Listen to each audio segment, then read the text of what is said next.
Actually কি জানো তো, ঈশ্বর না চাইলে কোনো কিছু সম্ভব হয় না। তা তোমাদের আগে ছোট্ট একটা গল্প শেয়ার করি। ব্যাপারটা আছে, আমরা দুটো বন্ধু মিলে পড়াশোনার মন্দিরে গেছিলাম পায়ে হেঁটে। বাবার দর্শন করবো, পায়ে হেঁটে গেলে নাকি হয়। তা দুটো বন্ধু মিলে সকাল 7টায় হোটেলে চেক আউট করে হাঁটা শুরু করলাম। কাছে তেমন কিছুই নেই, ছোট্ট একটা পিক ব্যাগ, জল ছিল, হাতে দুটো লাঠি নিয়েছিলাম। পাহাড়ি রাস্তা তো হেঁটে হেঁটে উঠতে হবে। তা উঠতে উঠতে সকাল 7টায় উঠেছি, পৌঁছেছি মন্দিরে সন্ধ্যা 7টায়, তখন বন্ধ হয়ে গেছে। তবু বাবার দর্শন পেয়েছিলাম, আমরাও গেছি, বন্ধ হয়ে গেছে। এবার তো উঠে তো গেছি আবেগে, বাবার দর্শন করব। মন্দিরের ঠিক সামনে দিয়ে খুঁজে পাচ্ছি না। প্রকৃতির কি নীলা দেখো। ঠিক সেই মুহূর্তে কুয়াশাটা সরে গেল, মন্দিরটা পুরো প্রকাশ হয়ে গেল।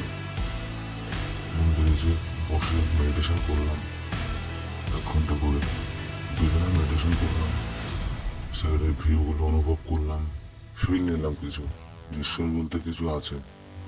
নাহলে এত উপরে একটা পাহাড়ের মাথায় একটাই মন্দির, কি করে সম্ভব? যাই হোক, যাওয়ার গল্প তো বললাম, এবার ফেরার সময় যখন ফিরছি তখন তো আর উপায় নেই। এবার কি করে ফিরতে হবে? পায়ে তো হার মেনে গেছে, পাহাড় বাড়াতেই পারছি না। যেদিকে যাচ্ছি রাতের বেলা ভুল, কখনো সিআরপিএফ ক্যাম্পে চলে যাচ্ছে, কখনো পুলিশ ফাঁড়িতে চলে যাচ্ছে। এই করতে করতে সিআরপিএফ ভাই বললো সামনে যাও, ওটা নাম্বার দিচ্ছে, ওদের ফোন করে এসে নিয়ে যাবে। তাহলে আমরা তো পাচ্ছি না, আমরা হাঁটতেই পারছি না। মানে মনে হচ্ছিল পা লক হয়ে গেছে। হয়তো ঈশ্বর আমাকে ওখানে থেকে যেতে বলছিল। তা ওনারাই যোগাযোগ করে দিল। পাক্কা 2 ঘন্টা একই জায়গায় বসে রয়েছে, হাঁটতে তো পারছি না। 2 ঘন্টা বসে থাকার পরে দুটো বাইক আসলো, বললো দাদা তোমরা? হ্যাঁ। চলো ওঠো। গাড়িতে উঠে তো রওনা দিলাম গন্তব্যস্থলের দিকে, হোটেলের দিকে যাচ্ছি। যেতে যেতে কিছু ভয়াবহ দৃশ্য তোমাদের সাথে শেয়ার করব। রাস্তা সংকীর্ণ, ছোট্ট রাস্তা, পায়ে হেঁটে যাওয়ার রাস্তা, সেখানে বাইক চলছে। ছোট্ট ছোট্ট টান টান, পাহাড়ের রাস্তার ঢাল দিয়ে ভীষণ নিচু, দুপাশের ঢাল।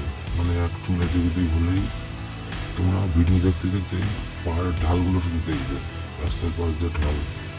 মনে মনে ভাবছিলাম যদি কোনো কারণে, একে তো স্যাঁতস্যাঁতে রাস্তা, কোনো কারণে পাহাড়ের ঢালে পড়ে যায়, রাত্রিবেলা খেয়ে খুঁজবে।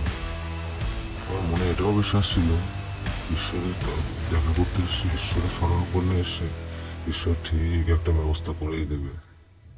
সেই মনোবল নিয়ে এগোচ্ছিলাম আস্তে আস্তে।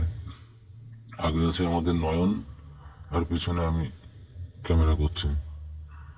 এই দৃশ্য তো ক্যামেরা না করেও থাকা যায় না।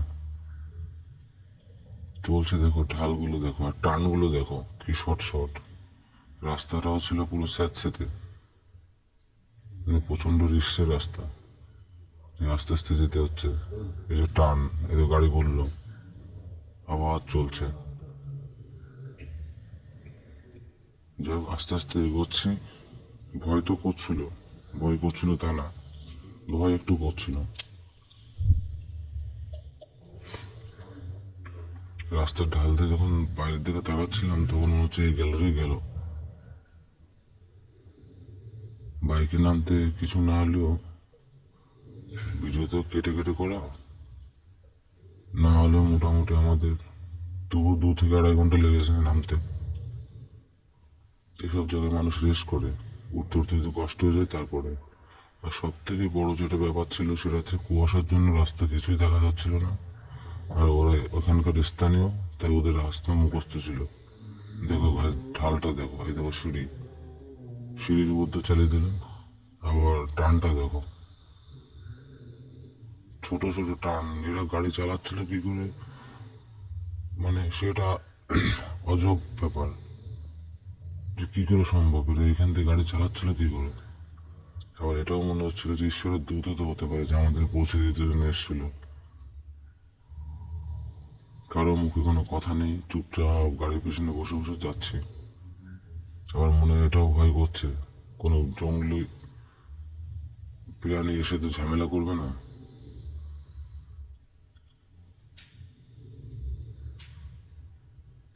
যে দুজনে গাড়ি চালাচ্ছিল ভালোই,